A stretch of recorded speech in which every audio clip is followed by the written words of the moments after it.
रुको यार, मजा नहीं आएगा, चखना लेके आते हैं। हाँ हाँ हाँ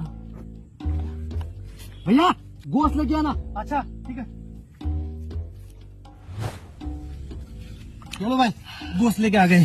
क्या चीज का गोश्त है? ये सुअर का गोश्त है। तोबा तोबा तोबा। तो क्या हुआ? आपको पता नहीं है सुअर का गोश्त हराम है? हाँ पता है, लेकिन दारू भी तो हराम है। दारू क्यों पी रहे हो फिर? जैसे दारू पी रहे हो वैसे सुअर का गोश्त भी खाओ। तोबा तोबा। खाओ यार, लो।